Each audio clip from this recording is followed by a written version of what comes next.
জানো তো, আমারও না এমন কত ইচ্ছে আছে যা সব সময় আমি নিজে তা প্রকাশ করি না। কারণ কি, সেগুলো হয়তো কখনো পূরণই হবে না। আবার মনে মনে ভাবি যে না, পূরণ করার জন্য তো আমাকে চেষ্টা করতে হবে, তাই না? So hello everyone, welcome back to my channel এসএসআরশু লাইফস্টাইলে তোমাদের সবাইকে জানাই আরও একবার ওয়েলকাম। তোমরা সবাই কেমন আছো? আশা করছি ভালো আছো, আর আমিও মোটামুটি ভালোই আছি। তো দেখো, দেখতে দেখতে চলে আসলাম সকালবেলায় সব কাজকর্ম সেরে জামা কাপড় মেলতে। এগুলো হচ্ছে কালকের সেই ধোয়া জামা কাপড়, যেগুলো আধ ভেজা হয়ে ঘরে পড়েছিল, সেগুলোই এখন আমি ঝটপট করে মেলে দিচ্ছি। তারপরে চলে আসলাম কিচেনে। দেখো, সকালের কাজ মানেই আমার হচ্ছে 10টা থেকে কিচেন শুরু হয়, আর সেই দুপুর অবধি চলে, যতক্ষণ না দুপুরে খাওয়া দাওয়া কমপ্লিট হয়। দেখো, এখানে সকালবেলায় আজকে আর রুটি নেই, জানো তো। ব্রেকফাস্টে ভাবছি একটু চটজলদি পরোটা বানিয়ে নেব। না বেলাবেলির কোনো সিন আছে, না কোনো কিছু। একটু ময়দা গুলে সেটাই চাটুতে দিয়ে ঘুরিয়ে ঘুরিয়ে নাড়িয়ে চাড়িয়ে একটুখানি সামান্য পরিমাণে একটু তেল দিয়ে হয়ে যাবে ঝটপট রেডিমেড পরোটা। আমি তো এটা খেতে ভীষণ পছন্দ করি, একটু দুধ চায়ের সঙ্গে আমার আর কিছু লাগেই না। তো বাপিকেও আজকে এটা একটু মিষ্টি দিয়ে, এই রুটিটা একটা দেবো মিষ্টি দিয়ে আর দুধ চা দিয়ে। তো চলো ঝটপট করে 2-3টে করে বানিয়ে নিয়েছি, বেশি বানাবো না, আমাদের জন্য 4টে বানাবো। বাপি একটা খায় সকালে ব্রেকফাস্টে, আর আমি 2টো খাবো, বাবার জন্য একটা খাবে ছোট্ট দেখে। তো চলো, এইটা তোমরা বানিয়ে খেতে পারো, বাড়িতে বানিয়ে খেতে পারো, ভীষণ টেস্টি হয়। কেউ যদি চিনি দিতে চাও তাহলে দিতে পারো। তো চলো, আমার গরমা গরম দুধ চা রেডি, আর হচ্ছে পরাঠা রেডি। এবার আমরা এই দিয়ে ব্রেকফাস্টে সেরে নেব, তারপর চলে যাব লাঞ্চের তৈরি করতে। আজকেও কিন্তু দুর্দান্ত একটা রেসিপি তোমাদের সঙ্গে শেয়ার করব বলছি না, দেখো, সেই ব্রেকফাস্ট করে ঝটপট চলে আসলাম। আজকে হচ্ছে সেই রান্নাঘর থেকে যেন মুক্তিই পাচ্ছি না আজকে আমি। তো দেখো, এখানে আজকে রান্না করব আলু ভাতে শসা দিয়ে ডাল। তোমরা কি ভাবছো, শসা দিয়ে? না ভাই, পাকা শসা দিয়ে ডাল রান্না করব। ভীষণই টেস্টি লাগে খেতে, আমরা ভীষণই ভালো খাই। তোমরা কারা কারা খাও এই পাকা শসা দিয়ে ডাল, অবশ্যই কিন্তু আমাকে কমেন্ট করে জানাবে। হ্যাঁ, অনেক দিন আগে খেয়েছি, আর আবার অনেক দিন পরে আজকে খাবো। আমার মা তো ছোটোবেলায় পাকা শসা দিয়ে বেশ সুন্দর ছোটো ছোটো মাছ দিয়ে মাছের তরকারিও রান্না করতো, দারুণ লাগতো খেতে। তো চলো, এখানে 2টো আলু ছুলে আমি ভাতে দিয়ে দিলাম, আর ওখানে মোটা মোটা শসাগুলো আমি কেটে নেব। ডালটা সেদ্ধ করে আমি ভালো করে ঘুটে জল দিয়ে দিয়েছি। এবার শসাগুলো কেটে আমি ডালের মধ্যে দিয়ে দেবো। আর বারবার কেন আমি ওদিকে যাচ্ছিলাম জানো তো, কারণ বাবান সোনা কলে স্নান করছে, আমি তাই বারবার ওকে দেখছিলাম যে ওকে ঠিকঠাকভাবে স্নান করছে, তাই। তো চলো, এখানে শসাগুলো বেশ সুন্দর করে কেটে, আর শসাগুলো না ভীষণ মোটা মোটা ছিল। আর 2টো বৃষ্টিকে দিয়েও দিয়েছিলাম, বৃষ্টি এসেছিলো, ওকে 2টো দিয়েও দিয়েছিলাম যে বর্দি খাবে, কারণ অনেক শসা নিয়ে এসেছিলো বাপি। অত শসা কি আর একা খাওয়া যায় বলো? তো চলো, এখানে আমি শসাগুলো ঝটপট করে কেটে নিই।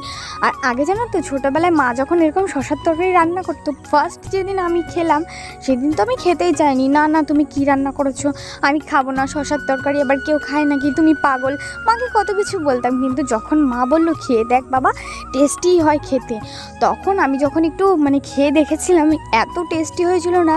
আর মায়ের হাতের রান্না সবসময় তো টেস্টিই হয়, যার মায়ের হাতের রান্না যেন অমৃত। সত্যি এখন অনেক মিস করি, যেমন মাকেও মিস করি, মায়ের হাতের রান্নাগুলোকেও মিস করি। আর ভাবি হয়তো মা থাকলে আমাকে আরও ভালো করে একটু শিখিয়ে দিতে পারতো রান্নাবান্নাটা। তো চলো, এখন মন খারাপ করে লাভ নেই, মায়ের কথা সবসময় তো মনেই পড়বে। মা বাবা হচ্ছে আমাদের জীবনের একটি খুব গুরুত্বপূর্ণ অংশ, তাদের কি আর কখনো ভোলা যায় বলো? যতদিন না মরবো ততদিন পর্যন্ত তাদেরকে ভুলতেই পারবো না। দেখো, এখানে ঝটপট করে আমার শসা কেটে ডালে দেওয়াও হয়ে গেল, আর জায়গাটা বেশ সুন্দর করে পরিষ্কার করে নিলাম। আর আজকে রান্না করব শুধু ডাল দিয়ে, শসা দিয়ে ডাল করবো না কিন্তু, আবার একটা মাছের ঝালও করব। তো চলো, মাছের ঝালের জন্য আমি ঝটপট পেঁয়াজগুলো কেটে নিই। আর জানো তো, অনেক দিন ধরে ভাবছি ফ্রিজটাকে পরিষ্কার করব, ভাবছি কিন্তু করা হয়েই উঠছে না। এত গরম পড়েছে, আবার এই গরমের মধ্যে আমার আর এই কাজগুলো করতে একদমই পছন্দ হচ্ছিল না। কিন্তু ফ্রিজের দিকে তাকিয়ে আমার সত্যি কান্না পাচ্ছিল, এতটাই কান্না পাচ্ছিল, ফ্রিজের অবস্থাটা খুব শোচনীয় হয়েছিল। আমি ভাবলাম আজকে যদি আমি এই কাজটা না করি তাহলে কিন্তু আমার আর এই কাজটা করাই হবে না। তো দেখো, তোমরাই দেখে নাও বন্ধুরা, কেমন শোচনীয় অবস্থা, পুরো নোংরা হয়ে গেছে, পুরো ফ্রিজটা এরকম বাজেভাবে পড়ে আছে। বললাম না, আজকে আমাকে এই কাজটা করতেই হবে, যার জন্য আমি অর্ধেক রান্না করে ঝটপট লেগে গেছি ফ্রিজ পরিষ্কার করতে। আর দেখো এখানে আমি সব পার্সপত্রগুলো প্রথমে খুলে নেব। আগে জানো তো প্রথম আমি জানতাম না যে ফ্রিজটা ঠিক কীভাবে পরিষ্কার করব, এই পার্সপত্রগুলো কীভাবে ধোবো। তো এখন শিখে গেছি, কোনো প্রবলেম হয় না। তো চলো তোমরা আমার ভিডিওটা দেখতে থাকো, আশা করছি ভালো লাগবে। আর কারা কারা এইভাবে আমার মতো বাড়িতে ফ্রিজ পরিষ্কার করো অবশ্যই কমেন্ট করে জানাবে। তো তোমরাও আজকে দেখে নাও আমি আমার বাড়িতে কিভাবে ফ্রিজ পরিষ্কার করে থাকি। তো দেখো এখানে সব পার্সপত্রগুলো প্রথমে খুলে নিলাম, তারপরে একটা মগে করে সামান্য পরিমাণে একটু সার্ফ কিংবা তুমি শ্যাম্পুও নিতে পারো, আমি যেভাবে নিই মানে বেশি নয় কিন্তু সামান্য পরিমাণ, যাতে জলের সাথে মিশিয়ে নিয়ে ভালো করে, ফেনাও হবে না কিন্তু, হ্যাঁ, সে ভালো করে একটা ন্যাকড়া দিয়ে ন্যাকড়াটা ডুবিয়ে ন্যাকড়াটাকে পুরো একদম নিংড়ে নিতে হবে, মানে ন্যাকড়ায় কোনো জল থাকবে না, সেইভাবে নিংড়ে নিয়ে ভালো করে ফ্রিজটাকে এইভাবে প্রথমে একবার মুছে নেব। তারপরে কিন্তু ভালো জল দিয়ে, শুধু জল দিয়ে আরও 3-4 বার মুছবো, আরও 3-4 বার পুরো ফ্রিজটাকে মুছে নেব। তাহলে কিন্তু কোনো স্মেল করবে না ফ্রিজ থেকে, ঠিক আছে, পুরো নতুনের মতো ঝকঝক চকচক করবে। তোমরা দেখতেই পাবে আজকে আমার ভিডিওতে, আজ আমার ফ্রিজটা পুরো নতুনের মতো হয়ে গেছে। জানো তো এই ফ্রিজ পরিষ্কার করতে আমার প্রায় 1 ঘন্টা থেকে 1.5 ঘন্টা সময় লেগে গেছে। রান্না যেহেতু অর্ধেক করে নিয়েছি, আবার অর্ধেক করব, যার জন্য ভাবলাম জল থাকতে থাকতে আমি এই কাজগুলো করে নিই। প্রথমে ফ্রিজটা ভিতরটা পরিষ্কার করে নিয়ে তারপরে আমি ফ্রিজের মানে এই যে পাখনাগুলো যেগুলো আমি খুললাম সেগুলোকে মাজতে চলে যাব, সেগুলোও কিন্তু মেজে নেব। তো দেখো বাইরেটাও বেশ সুন্দর করে আমি পরিষ্কার করে নিয়েছি, জানো তো। আর আমার কাজ করতে গেলে দুর্ঘটনা হবে না এটা কিন্তু আমার দ্বারা অসম্ভব। যে কোনো কাজ করতে যাব না কেন একটা না একটা কিছু না কিছু ঘটবে আমার সাথে। তো দেখো আজকে আমার সাথে কি ঘটছে, মানে মাথাটা আমার এত গরম হয়ে যায় না ধারণার বাইরে। দেখো পুরো মগের জলটাই পড়ে গেছে, মানে কি অবস্থা, সব আবার সরিয়ে সব মুছতে হবে। কপালটাই খারাপ আমার, যে কোনো কাজ করতে যাই না প্রথমে তো সহজে ঠিক করা হয়ই না, তারপরে টুইন্না হয়। তো দেখো সব কিছু ওখান থেকে নিয়ে চলে আসলাম কলতলায়, আর কলতলায় এনে কিন্তু আমি বেশ সুন্দর করে মেজে নেব। আর আমি টুলটা কেন মুছে নিলাম জানো তো, টুলটা ভেজা ছিল, আমার নাইটিটা ভিজে যাবে, যার জন্য দেখো এখন এগুলো আমি বেশ সাবান দিয়েই ভালো করে মেজে নেব। আমার না একটা জিনিস জানো তো ভুল হয়ে গেছে, ফ্রিজের যে এই কাভারগুলো আছে আমি এগুলোই কিনবো করে আর কিনতেই পারছি না। ভাবছি আবার অবশ্যই মিশোতে অর্ডার করব, দেখব কেমন আসে। আমি অনেক দিন ধরেই ভাবছি কিনবো, কিন্তু যখন হাতে পয়সা থাকে তখন না এই বেসিক্যালি এই জিনিসগুলো ভুলেই যাই, মানে মাথাতেই থাকে না যে এইগুলো কিনতে হবে কিংবা কিছু। যখন পয়সা থাকে না তখন ফ্রিজের দিকে তাকাই, তখন মনে পড়ে আরে হ্যাঁ তো আমার তো এগুলো কেনার দরকার ছিল, কিন্তু এখন তো আর পয়সা নেই, কীভাবে কিনবো। আমার মনটাই এরকম জানো তো, যখন পয়সা থাকে তখন কোনো কাজের কথা মনে পড়ে না, কোনো কাজের জিনিস কেনার কথাই মনে পড়ে না। তো দেখো এগুলো মানে তোমাদের সাথে কথা বলতে বলতে ধুয়ে আমি এখানটা উবুড় করে দিলাম। তো চলো এইবার দেখেছো কি দারুণ লাগছে না আমার ফ্রিজটা দেখতে, সিরিয়াসলি পুরো নতুনের মতো হয়ে গেছে, দেখেছো। তোমরাও দেখতে পারো এইভাবে, তোমরাও বাড়িতে ফ্রিজ পরিষ্কার করবে, দুর্দান্ত। তো চলো তোমাদেরকে দেখাই আজকে কি কি রান্না হয়েছে। এখানে কুমড়ো ভাজা হচ্ছে আর অর্ধেক হয়ে গেছে, আর আলু ভাতেটাও সুন্দর করে মেখে নিয়েছি। আর এখানে আছে মাছের ঝাল, শুধু পেঁয়াজ দিয়ে, আলু দিইনি, যার জন্য আলু ভাতে দিয়েছি। আর এখানে সেই শসা দিয়ে মানে ডাল, জাস্ট দুর্দান্ত হয়েছিল আজকে ডালটা খেতে, জানো তো, ইয়াম্মি। দেখো কি সুন্দর একটু গাঢ় করে শসা দিয়ে, পুরো লাউয়ের মতন মনে হচ্ছে। আর এটা হচ্ছে কালকের মানে সর্ষে বাটা দিয়ে বাটা মাছ আর ভাত। আমাদের লাঞ্চ গাইস, এখন আমার সব রান্নাবান্না কমপ্লিট, এবার আরশুকে ভাত খাওয়াবো। তোমরা তো দেখলে সব কিছু দেখালাম তোমাদেরকে। এবার দেখো এই যে আরশুর ভাতটা বেড়ে নিয়েছি, আর এখানে কুমড়ো ভাজা অর্ধেক হচ্ছে, আর এখানে বাবা নুশোনার জন্য কিছু কুমড়ো ভাজা নিয়ে নেবো, আর একটু নুন নেবো। আর বেশি কিছু খাই না, তবু এখান থেকে সামান্য একটু শসা নেবো।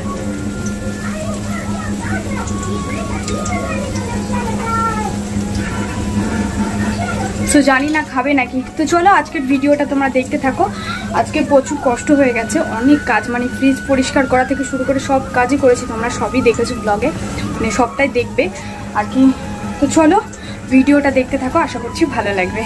আর এখন ওকে খাইয়ে নি, ওকে খাইয়ে এখনো বাসন মাজবো, দেখি তার বাপি যদি তার মধ্যে স্নান করতে যায়। দেখো গাইস কি মানে কত মেঘ করেছে, দেখো পুরো কাজ করতে করতে আমি বাসনগুলো মাজতে পারলাম না, দেখো কিরকম মেঘ করেছে।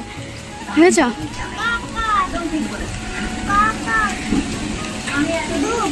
দেখো কি মেঘ করেছে, আবার এই দিকটায় মেঘ নেই, দেখো এই দিকটা হালকা মেঘ, কিন্তু এই দিকটায় বেশি মেঘ। এই দিকটায় কখন বৃষ্টি হবে জানি না। দেখো আমি বাসনগুলো মাজতে পারিনি, এখানে এনে রেখে দিয়েছি। বৃষ্টি আসলে আমরা এখানেই বাসন মাজি। তো দেখো দেখা যাক কত দূর কি। দেখো ওইদিকে কি হারে মেঘ করেছে, দেখেছো?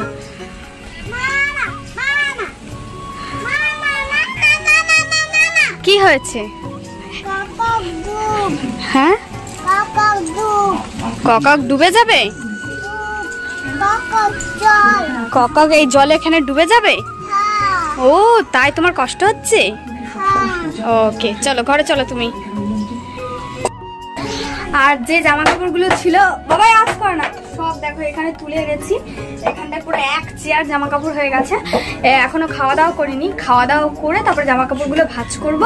যদি জোরে বৃষ্টি না পড়ে তাহলে আমি কলতলায় যাবো বাসন মাজতে, আর জোরে যদি চমচমিয়ে বৃষ্টি পড়ে তোমরা তো দেখতেই পাবে, এখানেই বাসন মাজবো। তো চলো আগে খাওয়া দাওয়াটা করে নিই, তারপরে এখন হচ্ছে রাত হয়ে গেছে। আর বিকালবেলা একটু মানে বৃষ্টি এসেছিল, কটা রিলস বানালাম, তখন আর মানে ভিডিও শুট করা হয়নি। তো এখন রাত হয়েছে, অনেকদিন লুচি খাই না, তাই ভাবলাম অল্প একটু ময়দা আছে, তাহলে এইটুকু ময়দা দিয়ে অল্প কটা ভাত আছে আর অল্প করে একটু লুচি করি। আমাদের দুজনের মধ্যে মানে আমাদের তিনজনা, আর একটু কটা খায়, একটা খেলে খাবে, তো মোটামুটি হয়ে যাবে। তো ওই জন্য ভাবছি পটল আলুর তরকারি করবো না পটল আলুটা ভাজবো, মানে ওটা ভেবেই আমি কুল পাচ্ছি না যে কি করব। তো দেখি আগে আটাটা মেখে নিই, তারপরে ভাবনা চিন্তা করছি কি করবো। নুনটা কোথায় গেল? এখানে আমি তেল দিয়ে ভালো করে ময়দাটা ময়াম করে নেব। তো চলো তোমরা ভিডিওটা দেখো। কে কে আমার মতন এরকম পিটিয়ে পিটিয়ে ময়দা মাখো বলো। আমি এখানে তো পুরো আমার রাগটা না আমি আমার বরের ওপর নিচ্ছিলাম। ওকে তো আর এরকম গুপগাপ করে মারতে পারি না, তাই ময়দাটার ওপর মেরে মেরে এই প্রতিশোধটা নিচ্ছিলাম। যখন রাগ হয় এইরকম করেই আমি আমার রাগটা মেটাই। তো দেখো তোমাদের সঙ্গে অনেক হাসি মজার ঠাট্টার কথা বলতে বলতে চলে আসলাম আবার সেই রাত্রের কিচেনে। তোমরা আজকে সারাদিন শুধু আমাকে রান্নাঘরেই দেখে গেছো না, কি করব বলো, সব দিন তো সবটা তোমাদের সঙ্গে শেয়ার করা যায় না। আজকে আমি আমার রান্নাঘরের এক্সপিরিয়েন্সটাই তোমাদের সঙ্গে শেয়ার করলাম। তো দেখো এখানে পটল আর আলুটা আমি কেটে নিয়েছি, কারণ কি জানো তো, বাপি না মানে তরকারিটা না সেরকম একটা পছন্দ করে না, তরকারি হলেও ওনার নাকি একটা ভাজা চাই, যার জন্য আমি আর পটল আলুর তরকারিটা করলাম না। ভাবলাম পটল আলু ভাজি, তাই দিয়ে বাপি লুচি খেয়ে নেবে। ওটার বাপির কোনো প্রবলেম হয় না ভাজা দিয়ে লুচি খেতে, কিন্তু আমার একটু প্রবলেম হয়।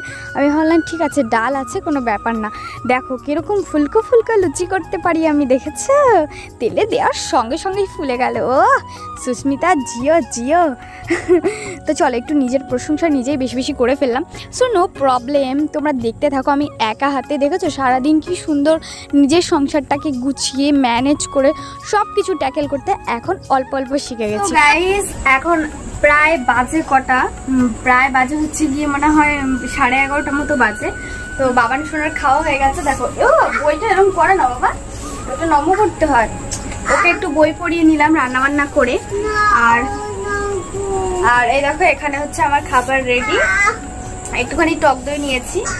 কি হলো, ওর নাকি কিছু পিঁপড়ে কামড়ে দিয়েছে, বললাম চুলকে দিয়ে আয়, বলছে না।